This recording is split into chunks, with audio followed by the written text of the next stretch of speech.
Office সহায়ক পদে আপনারা যারা নিয়োগ পরীক্ষায় অংশগ্রহণ করবেন তাদের জন্য আজকের এই ভিডিওতে থাকছে নিয়োগ পরীক্ষার সাজেশন, প্রশ্ন প্যাটার্ন, বিগত সালের প্রশ্ন নিয়ে বিস্তারিত আলোচনা। আশা করি ভিডিওটি প্রথম থেকে শেষ অবধি দেখবেন আর অবশ্যই চ্যানেলটি সাবস্ক্রাইব করে রাখবেন। এখানে একটা কথা বলে রাখি, অল্প সময়ে ভালো প্রস্তুতি নিতে চাইলে অফিস সহায়ক জব রিভিউ এই বইটির পিডিএফ আমাদের কাছ থেকে সংগ্রহ করে নিতে পারেন। পিডিএফ এর মূল্য 40 টাকা। যারা নিতে চান তারা এই নম্বরে হোয়াটসঅ্যাপের মাধ্যমে যোগাযোগ করে পিডিএফটি সংগ্রহ করে নেবেন। আমরা প্রথমত আলোচনা করব অফিস সহায়ক পদের প্রিভিয়াস একটি কোশ্চেন ব্যাংক, তারপরে আলোচনা করব কোন কোন টপিকস পড়লে আপনারা 100% প্রশ্ন কমন পাবেন এবং কোন কোন বই পড়লে 100% প্রশ্ন কমন পাওয়ার সম্ভাবনা রয়েছে। তো প্রথমে আমরা বিগত সালের একটি প্রশ্ন পড়ে নিই বা দেখে নিই। বিগত সালের একটি প্রশ্ন যদি আমরা দেখি তাহলে এক্ষেত্রে আমাদের একটা মানে একটা ধারণা হবে যে প্রশ্ন প্যাটার্নটা এমন আসবে এবং কোন কোন টপিকস পড়ে গেলে একটু ভালো করতে পারবো। তো আগে বিগত সালের প্রশ্নটাই দেখি। সন্ধি বিচ্ছেদ করুন। তাহলে সন্ধি থেকে কিন্তু প্রশ্ন এসেছে, যেমন স্বর ঋতু, শর্ট প্লাস ঋতু, প্রত্যাশা, প্রতিযোগ, আশা, প্রত্যাশা, উল্লাস, উৎপ্লাস, লাস। এক কথায় প্রকাশ করুন। মৃত্যুর মতো অবস্থা যার, মুমূর্ষ, রাত্রিকালীন যুদ্ধ, সত্যি। নিচের বাগধারা দিয়ে অর্থসহ বাক্য রচনা করুন। অর্থাৎ নিচের যে বাগধারাগুলো দেওয়া আছে এইগুলোর অর্থ লিখতে হবে এবং সাথে একটা করে বাক্য রচনা করতে হবে। যেমন চাঁদের হাট, প্রিয়জনের সমাগম, এই অনুষ্ঠানে চাঁদের হাট বসেছে। এরকম যে নিজেদের মতন বানিয়ে লিখবেন বাকি সেন্টেন্সটা। রাবণের চিতা মানে চির অশান্তি, এই যে মিনিংটা অ্যাপ্রোপ্রিয়েট লিখতে হবে। আর বাকি যে সেন্টেন্সটা তৈরি করবেন এই রাবণের চিতা দিয়ে যে কোনো একটা সেন্টেন্স, যেমন আমি বিয়ে করে রাবণের চিতায় আসি, এভাবে দিতে পারেন। বা আমি পড়াশোনা শেষ করে এখন রাবণের চিতায় আসি। উজানের কই, সহজলভ্য। তাহলে এই সহজলভ্য বলতে দা ইজি পাওয়া যায়। তাহলে উজানের কই বলতে আপনি কি বোঝাতে চেয়েছেন সেরকম একটা বাক্য তৈরি করে নিতে পারেন। যেমন রহমানের সাহেব গরিব হলেও উজানের কই নয়, মানে রহমান সাহেব মানে গরিব কিন্তু তাকে পাওয়া এত সহজ নয় আর কি। শুদ্ধ বানান লিখুন, সমীচীন, মনোকষ্ট। এরপরে ছিল translate the following sentence from the Bengali to English. সবাই ভালো ছেলেকে ভালোবাসে, everyone loves a good boys. তুমি কি তোমার কাজ শেষ করেছো? Have you finished your work? সে যেন সুখে স্বচ্ছন্দে থাকে, may he live in comfort and happiness. কি আনন্দ, আমার খেলায় জিতেছি।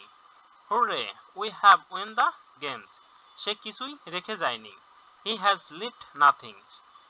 Feel in the blanks with appropriate preposition. সঠিক প্রিপোজিশন দ্বারা শূন্যস্থান পূরণ করো। হিজ স্কুল ইজ অ্যাডজেসেন্ট, এরপরে সবসময় টু বসে, এখানে শূন্যস্থানে টু বসবে। আবার এক্সামিনেশন কমেন্টস পরে সবসময় কি বসে, একটা যেহেতু তারিখ মানে 3rd সেপ্টেম্বর বলা হয়েছে, তারিখের আগে সবসময় কি বসবে, অন বসবে। হি ইজ এলিজিবল, এলিজিবলের পরে সবসময় ফর বসে। হি ওয়াজ এক্সপেক্টেড, এর পরে সবসময় কি বসে, ফ্রম বসে। ইউ আর টাইম মানে সঠিক সময়ে, এক্সাক্ট সময়ের মধ্যে যদি কোথাও যাওয়া হয় বা সেখানে উপস্থিত থাকা হয় তাহলে অন বসবে। এখানে আমাদের অন বসাতে হবে। 10টি সংখ্যার যোগফল 462।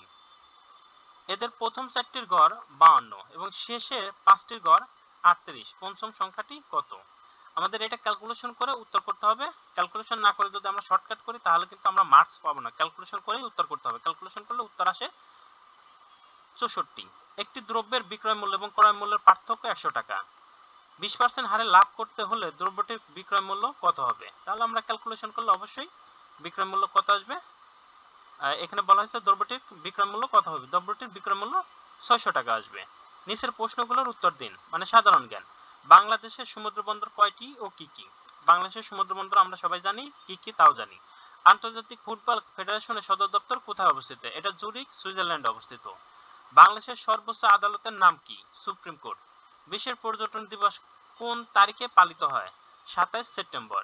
গ্রিনল্যান্ড কোন দেশের অধীনে? এটা ডেনমার্কের অধীনে। সুন্দরবন বাংলাদেশের কয়টি জেলা স্পর্শ করেছে? এটা 5টি জেলা স্পর্শ করছে। এটা আমরা বুঝতে পারলাম যে প্রশ্ন এইভাবে আসে। আপনাদের প্রশ্ন কিন্তু আসবে 4টা বিষয়ের উপর, বাংলা, ইংরেজি, গণিত, সাধারণ জ্ঞান। বাংলা, ইংরেজি, গণিত, সাধারণ জ্ঞান। এটা হতে পারে 40 মার্কের প্রশ্ন, হতে পারে 70 মার্কেরও প্রশ্ন, হতে পারে 80 মার্কের প্রশ্ন। এভাবে কম্বিনেশন করে দেবে, 4টা টপিক থেকে কিন্তু আপনাদের প্রশ্ন আসবে। এখন আসি কি কি পড়তে হবে। বাংলার জন্য সন্ধি, সমাস, বিপরীত শব্দ, এক কথা প্রকাশ, বানান, বাগধারা, সমার্থক শব্দ, কারক, সাহিত্য, এই টপিকগুলোই পড়তে হবে। এর বাইরে আর কিছু পড়ার দরকার নেই। যে কোনো বই থেকে পড়ে নিতে পারেন অথবা বাংলা ভাষা বোর্ড ব্যাকরণ এই বইটা থেকে পড়ে নিতে পারেন। এই বইটা থেকে কিন্তু ওই আপনাদের বাংলা যে প্রশ্নগুলো আসে এই বইটা থেকে হুবহু প্রশ্নগুলো করা হয়। গণিতের জন্য নবম শ্রেণীর গণিত এবং অষ্টম শ্রেণীর গণিত, এই দুইটা বই আপনি যে করেই হোক শেষ করে যাবেন। এই দুইটা বই থেকে হুবহু কিন্তু প্রশ্ন আপনাদের তুলে দেওয়া হয়। আর এক্ষেত্রে যদি এই দুইটা বই কোনো জায়গা থেকে সংগ্রহ করে না নিতে পারেন, সেক্ষেত্রে আপনি গণিত জব রিভিউ এই বইটা থেকে পড়ে যেতে পারেন। ইংরেজির জন্য item, phrase, voice, gender, number, narration, changing sentence, translation, preposition, right form of verb, এই টপিকসগুলো ভালো করে পড়ে যাবেন। এর বাইরে কিছু পড়ার দরকার নেই। এইটা মাস্টার গাইড থেকেও পড়ে যেতে পারেন, অথবা আপনাদের নিজস্ব কোনো বই থাকলে সেখান থেকেও পড়ে যেতে পারেন। এখন এক কথায় যে আপনারা অনেকেরই প্রশ্ন যে আমরা 100% প্রশ্ন কমন পেতে চাই, সেক্ষেত্রে আমাদের কি করতে হবে? সেক্ষেত্রে বলবো বাংলা ভাষা ব্যাকরণ এটা পড়বেন, ইংরেজির জন্য মাস্টার্স পড়বেন, গণিতের জন্য গণিত বই পড়বেন, আর সাধারণ জ্ঞানের জন্য জব রিভিউ এটা পড়ে যাবেন। আর প্রিভিয়াস কোশ্চেন ব্যাংক সমাধানের কোনো বিকল্প নেই। প্রিভিয়াস কোশ্চেন ব্যাংকের জন্য অফিস সহজ জব রিভিউ এই বইটা পড়ে যাবেন। এখন এই সবগুলো বই যদি আপনি লাইব্রেরি থেকে সংগ্রহ করে নিতে পারেন, আপনি যে কোনো লাইব্রেরি থেকে সংগ্রহ করে নিতে পারেন। তবে সবগুলা বইয়ের পিডিএফ যদি আমাদের কাছ থেকে সংগ্রহ করেন, সবগুলা বইয়ের পিডিএফ এর মূল্য কিন্তু 100 টাকা। যারা নিতে চান তারা এই নাম্বার হোয়াটসঅ্যাপের মাধ্যমে যোগাযোগ করে সবগুলা বইয়ের পিডিএফ সংগ্রহ করে নিতে পারেন। সবগুলা বই যদি যে কোনো লাইব্রেরি থেকে সংগ্রহ করতে যান, তাহলে হয়তো বা 2 থেকে 3,000 টাকা পড়তে পারে। সেক্ষেত্রে আপনাদের উচিত লাইব্রেরি থেকে বই সংগ্রহ করা। আর যারা পিডিএফ সংগ্রহ করতে চান তারা এই নাম্বার হোয়াটসঅ্যাপে যোগাযোগ করবেন। এরপরে যদি আপনাদের কোনো প্রশ্ন থাকে অবশ্যই কমেন্ট বক্সে কমেন্টস করে জানাবেন, আর চ্যানেলটি সাবস্ক্রাইব করে রাখবেন নিয়মিত আপডেট পাওয়ার জন্য। আজকের ভিডিও এখানেই শেষ করছি। আল্লাহ হাফেজ।